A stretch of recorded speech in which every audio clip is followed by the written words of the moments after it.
பேராசை மன நிம்மதியை கெடுக்கும். ஒரு ஊரில் விறகு வெட்டி ஒருவன் இருந்தான். நாள்தோறும் அவன் காட்டுக்கு சென்று விறகு வெட்டி அவற்றை மக்களிடம் விற்று அதனால் கிடைக்கும் வருமானத்தில் வாழ்ந்து வந்தான். இதில் அவனுக்கு குறைந்த வருமானமே கிடைத்தது என்றாலும் மன நிம்மதியோடு வாழ்ந்து வந்தான். ஒரு நாள் அவன் வழக்கம் போல் காட்டில் விறகு வெட்டி கொண்டிருக்கும்போது ஒரு அரச மரத்தின் பக்கமிருந்து, "உனக்கு 7 ஜாடி தங்கம் வேண்டுமா?" என்று குரல் கேட்டது. விறகு வெட்டி அந்த மரத்தின் அருகில் சென்றான். "நான் இந்த மரத்தில் வசிக்கும் அரக்கன். இந்த அரச மரத்தின் கீழே 7 ஜாடி நிறைய தங்கம் இருக்கிறது. உனக்கு தேவையானால் தோண்டி எடுத்துக்கொள்" என்றது அந்த குரல். விறகு வெட்டி 7 ஜாடி தங்கம் என்றதும் மிகவும் மகிழ்ந்தான். அவசரமாக அந்த மரத்தின் கீழே பள்ளம் தோண்டினான். அரக்கன் சொன்னது போலவே பூமிக்குள் 7 ஜாடிகள் இருந்தன. விறகு வெட்டி எல்லா ஜாடிகளையும் திறந்து பார்த்தான். அவற்றின் உள்ளே தங்கம் இருந்தது. ஆனால் ஒரே ஒரு ஜாடியில் மட்டும் பாதியளவுதான் தங்கம் இருந்தது.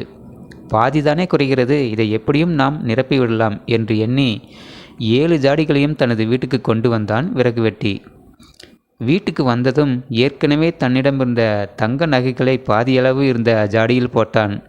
பிறகு ஜாடி நிறைய தங்கம் சேர்க்க வேண்டும் என்பதற்காக முன்பை விட கடினமாக உழைத்து பணம் சம்பாதித்தான். அதனை தங்கமாக்கி அந்த ஜாடிக்குள் போட்டான். அவன் எவ்வளவு தங்கத்தை ஜாடியில் போட்டாலும் ஜாடி நிரம்பவே இல்லை. விறகு வெட்டியும் விடவில்லை. எப்படியாவது அந்த ஜாடி நிரம்ப தங்கத்தை சேர்த்து விட வேண்டும் என்று இரவு பகலாக உழைத்தான். இதனால் அவன் நிம்மதி போயிற்று, தூக்கம் போயிற்று, உணவு உண்ணவும் மறந்தான். இறுதியில் அவன் துரும்பாக இழைத்து விட்டான். இவ்வாறே தொடர்ந்து செய்து வந்தான். ஒரு நாள் அவன் நண்பன் ஒருவனை பார்த்தான். அவன் விறகு வெட்டியின் நிலைமையை பார்த்து பரிதாபப்பட்டான். அவனுடைய நிலைமைக்கு காரணம் என்னவென்று கேட்டான். விறகு வெட்டி நடந்த கதை அனைத்தையும் கூறினான். விறகு வெட்டி சொன்னதை கேட்ட அவன், "நண்பரே, காட்டில் உள்ள அரச மரத்தின் அடியில் இருந்துதானே அந்த ஜாடியை நீ எடுத்து வந்தாய்?" என்று கேட்டான். "அட ஆமாம், உனக்கு எப்படி இது தெரியும்?"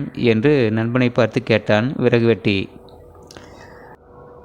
அதற்கு அவன், "நானும் இந்த 7 ஜாடி தங்கத்திற்கு ஆசைப்பட்டு என் மன நிம்மதியை கெடுத்து கொண்டவன்தான்" என்றான். "அப்படியானால் நான் இப்பொழுது என்ன செய்வது?" என்று கேட்டான் விறகு வெட்டி.